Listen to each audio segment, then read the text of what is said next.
Pernah nggak sih kalian ya, bagi yang cewek ini lagi jalan sendirian, tiba-tiba ada yang siul dan komentar soal tubuh kalian. Kemudian dalam hitungan detik perasaan aman kalian tuh langsung hilang. Yang dianggap iseng oleh si pelaku ini, tetapi malah meninggalkan dampak psikologis yang nyata bagi korban.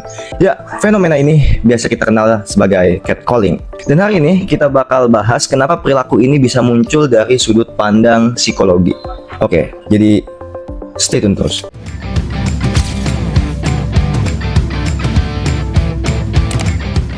Halo, saya Mas Nabi Suara, seorang mahasiswa hukum dan neuropsikologi. Dan di video kali ini saya akan membahas mengenai fenomena catcalling menggunakan satu teori psikologi utama, yaitu teori behaviorism. Kita akan melihat gitu bagaimana perilaku ini terbentuk, mengapa pelaku mengulanginya, dan juga bagaimana dampaknya terhadap pikiran, perasaan, dan juga perilaku dari korban itu sendiri. Begitu. Oke, teman-teman, catcalling adalah bentuk pelecehan verbal yang muncul di ruang publik, seperti jalan raya, kemudian juga bisa kampus, halte, ataupun tempat umum. Ya, berdasarkan observasi saya, unggahan-unggahan dari berbagai pengguna media sosial, dan juga saya juga melakukan wawancara. Kakak ini dari jurusan apa kalau gue tahu? Jurusan Hukum Angkatan 24. Oke. Nah, kira-kira nih, menurut kakak, apa sih definisi dari catcalling yang kakak pahami? Catcalling itu kayak entah, yang pasti sih kita mikirnya tuh catcalling itu pasti cowok yang catcalling cewek. Tapi nggak bisa dipungkiri juga kalau misalkan ada cewek yang bisa jadi juga nge-catcalling cowok. Tapi emang kebanyakan sih biasanya catcalling tuh cowok. Ya kayak cuman bisa cuman verbal atau enggak bahkan kayak ya kayak neng cantik gitu. Kalau dari pengalaman deh, kakak pernah nggak mungkin kakak kena catcalling atau gimana gitu? Pernah, ya memang sering sih. Kayaknya setiap jalan juga kena gitu ya. Jadi kayak misalkan lagi jalan, dibilang neng cantik sendirian aja gitu. Bahkan kalau misalkan ada yang pakai motor, dianya kayak yang neng sendirian aja gitu, sambil lari gitu. Atau enggak kalau orangnya lagi duduk kayak neng mau ditemenin nggak gitu, kayak nggak banget sih nggak kayak gitu. Itu biasanya terjadinya pagi atau siang atau mungkin hanya malam? Kalau posisinya si orang yang catcallingnya itu banyakan, itu bisa semuanya sih, maksudnya kayak bisa siang, bisa sore, bisa malam. Cuman kalau lebih seringnya sih karena saya juga kalau jalan mah jarang malam ya. Jadi ya emang ya sih siang paling. Kalau bentuk catcallingnya biasanya apa tuh?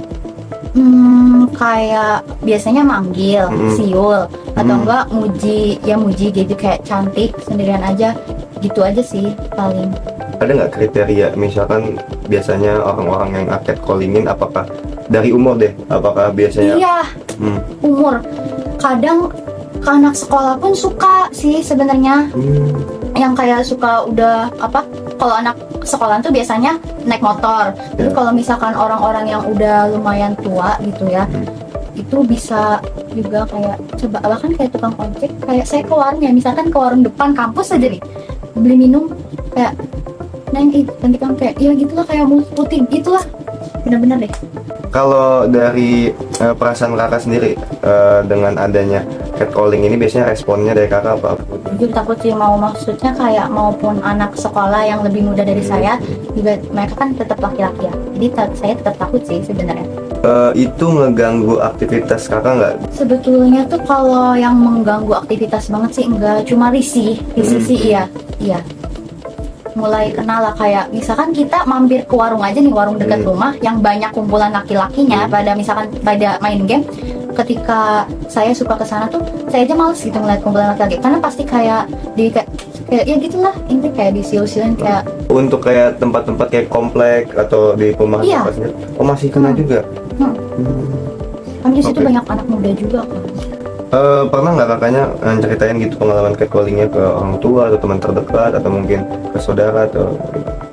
Kalau saya ceritain, kalau sekedar catcalling biasa sih enggak ya. Cuman kalau misalkan ya contohnya kemarin tuh kayak di BPBD tuh kayak ada satu bapak-bapak yang kayak suka nanyain saya terus gitu. Itu mulai saya ceritain sih kayak ke teteh saya. Tapi kalau sekedar catcalling biasa mah enggak sih. Ke orang-orang mereka lah ya. oknum-oknum yang sering catcalling itu kayak apa pesannya? Menurut aku sih apa ya?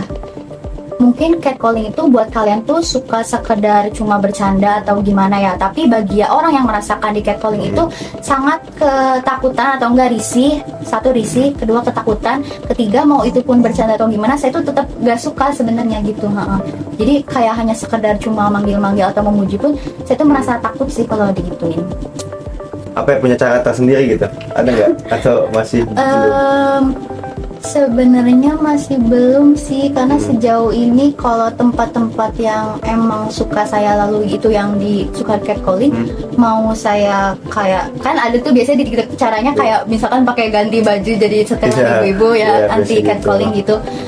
Itu tapi tetap sama aja sih. Jadi kalau dari saya sih, kalau saya pribadi ya belum ada tuh cara buat anti catcalling gimana, karena biasanya tuh karena bukan dari kitanya, emang dari si oknum cat itunya aja yang suka nge-catcalling gitu, yang harus diubah ya. Berarti memang ya mau nggak mau menghindari aja. Iya. Menurut kakak nih, catcalling tuh meresahkan nggak? Jujur, catcalling tuh meresahkan banget dan termasuk pelecehan kan, karena gak jarang juga orang yang catcalling tuh ngomongin tentang fisik orangnya gitu. Kiu, misalnya ini banget sih badannya. Kalau kakak sendiri pernah nggak ngalamin kejadian catcalling gitu? Pernah. Pas Pernah. gimana tuh? Sering banget sih jujur. Kayak biasanya kalau lagi jalan nih, lewat di sekumpulan laki-laki lah, lagi nongkrong mereka, terus kayak dipanggil, Kiu, cewek, mau kemana sini, sama abang aja. Itu kan ngeganggu banget. Terus sampai pernah lagi di motor juga pernah ngalamin hal kayak gitu. Kiu, mau kemana neng? Apalagi itu malam-malam dan aku tuh sama temen aku yang perempuan juga. Itu biasanya malam berarti? Atau pernah di pagi atau siang gitu? Pernah pagi, siang, sore, malam kalau lewat di gerombolan laki-laki tuh pasti ada aja yang kayak, cewek sini sama kita aja, kayak gitu. Kalau dari pengalaman catcalling kakak nih, biasanya yang kakak lakukan apa? Dulu awal-awal aku diem aja karena ya udah aja nganggap itu ya udah, terus lama-lama mikir ini tuh meresahkan banget dan ya kesel lah lama-lama, jadi aku sautin, apa sih maksud lo, kayak gitu. Dari pengalaman catcalling itu mempengaruhi nggak sih terhadap aktivitas kakak? Mempengaruhi sih, karena jadi males lah dan ngerasa gak aman gitu kalau misalnya keluar sendirian. Kakak kan mahasiswa juga nih ya? Ya. Pernah nggak kena catcalling atau kejadian catcalling yang memang terjadi di lingkungan kampus atau di sekitarnya lah? Kalau di lingkungan dalam kampusnya sih sejauh ini belum pernah ya. Paling kayak kalau di luar gerbang kampus tuh, kan suka ada abang-abang ojek itu ya nangkring. Nah itu biasanya sih di situ. Kalau dari kakak sendiri nih, ada nggak kayak tips, mungkin pernah nggak kakak kayak menangani lah permasalahan catcalling ini mungkin? Lawan aja guys, percayalah orang-orang yang catcalling itu sebenarnya mental tempe, alias mereka tuh nggak berani, cuman manggil-manggil doang. Kalau kalian lawan mereka takut, karena aku udah 2 kali di catcalling di motor, itu dua-duanya aku kejar motornya, aku panggil, apa maksud tuh manggil-manggil kayak gitu kan? Mereka tuh dua-duanya takut. Sorry, bahkan 3 kali. Dan itu tuh rame bermotor-motor yang catcalling aku, kayak mereka berapa ya, ada kali 3 motor dan itu laki-laki semua, boncengan-boncengan, bahkan ada yang bonceng 3, rame dong. Tapi mereka pas aku cuma berdua sama temen aku yang perempuan juga, mereka takut pas dikejar. Jadi menurut aku kalian harus berani aja sih, karena mereka tuh pasti sadar mereka salah dan takut lah. Mungkin bisa kasih pesan, atau bukan pesan sih, lebih ke teguran ya, kata-kata lah buat orang-orang yang sering catcalling. Oke, kata-kata. Stop catcalling lah, please. Kalian tuh meresahkan banget, jangan cupu gitu, bisa nggak? Fenomena ini sangat penting ya untuk dianalisis dari sisi psikologi, khususnya melalui teori behaviorism itu, karena perilaku catcalling ini adalah perilaku yang dipelajari dari lingkungan, bukan sesuatu yang muncul secara alami. Nah, kita akan masuk ke dampak psikologis. Dampak psikologis yang pertama adalah kita akan membedah pikiran. Korban biasanya mengalami pikiran negatif gitu, seperti ada rasa nggak aman. Akhirnya itu memunculkan yang namanya trauma. Mereka berpikir gitu bahwa banyak orang yang mengomentari tubuhnya, terus juga akan terjadi pikiran-pikiran yang muncul akibat pengalaman buruk tadi, itu membentuk yang namanya pola berpikir yang cemas. Jadi akan ada gangguan kecemasan, ditakutkan jika memang perilaku ini tidak dapat dikontrol di masyarakat. Nah, kita kaji dalam bentuk perasaan dari korban ya. Korban pastinya dia akan merasakan takut, cemas, marah, atau mungkin jijik, dan rasa waspada dari korban tuh akan sering kali meningkat. Kemudian dari perilaku ya, beberapa korban juga menghindari lokasi-lokasi tertentu, menyesuaikan pakaian supaya menurunkan perhatian ataupun mempercepat langkah mereka jika memang terjadi catcalling tersebut ya. Nah, sedangkan sebaliknya nih, pelaku-pelaku yang dalam tanda kutip bajingan ini kadang malah mengulangi perilakunya karena memang merasa tidak ada konsekuensi dari tindakan dia. Nah, ini yang cukup sangat disayangkan gitu. Kita masuk ke teori behaviorismnya ya, karya Skinner dan juga Bandura. Yang pertama, catcalling ini adalah sebuah perilaku yang memang dipelajari dari lingkungan gitu. Jadi dalam perspektif behaviorism, perilaku atau perilaku seseorang itu terbentuk melalui pengalaman, kemudian penguatan, dan juga pengamatan terhadap lingkungannya. Nah, tidak menutup kemungkinan bahwa catcalling ini muncul karena memang pelaku melihat orang lain melakukannya dan tidak mendapatkan hukuman apapun. Jadi mereka merasa ini perilaku yang biasa gitu. Saat pelaku menyaksikan teman atau orang dewasa melakukan catcalling tanpa adanya konsekuensi, perilaku tersebut diperkuat secara tidak langsung dan akan menimbulkan pencontohan atau perilaku yang seperti itu karena kita merasa tidak ada konsekuensi, akhirnya akan dianggap seperti hal biasa. Nah, kemudian banyak juga catcalling dilakukan dalam bentuk kelompok. Teman-teman pelaku sering kali tertawa ataupun memberikan respon yang dianggap positif gitu.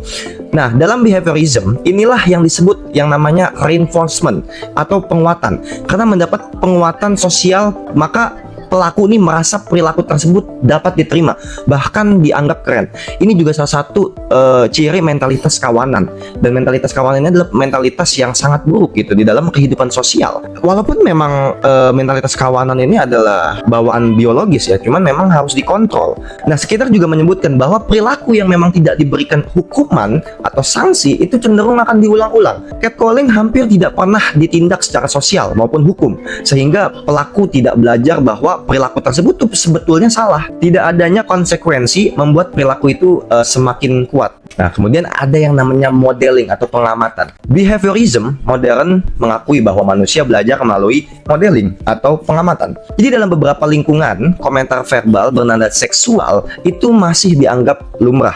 Behaviorism menjelaskan bahwa ketika lingkungan memberi label normal pada suatu perilaku tertentu, individu akan belajar bahwa perilaku tersebut memang boleh untuk dilakukan dan tidak dilarang.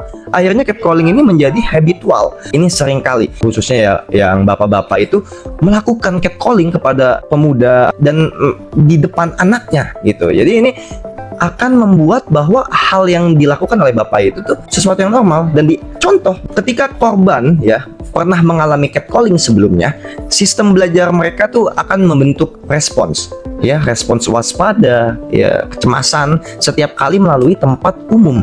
Hal ini adalah proses conditioning, stimulus tertentu dari tubuh kita. Misal jalan gelap, terus ada kerumunan laki-laki, membuat korban langsung merasa cemas. Pola perilaku ini dibentuk melalui pengalaman langsung. Jadi bukan hanya perilaku dari pelaku yang memang ada hubungannya dengan pengalaman, tetapi pengalaman dari korban pun itu juga akan mempengaruhi perilaku dari korban itu sendiri. Itulah salah satu relasi antara pengalaman dan juga perilaku yang dijelaskan di dalam teori behaviorism ini. Oke teman-teman, kesimpulannya bahwa catcalling itu adalah perilaku yang dipelajari dan diperkuat oleh adanya lingkungan. Teori behaviorism ini menjelaskan bahwa perilaku ini muncul karena adanya modeling dan juga reinforcement. Terus juga korban mengembangkan respons negatif karena pengalaman buruk. Oleh karena itu, perubahan lingkungan dan penguatan sosial sangat penting untuk mencegah yang namanya perilaku catcalling ini. Yuk, untuk para masyarakat, kemudian juga individu, pemerintah dan lainnya, kita sama-sama yang namanya lawan perilaku catcalling ini. Mungkin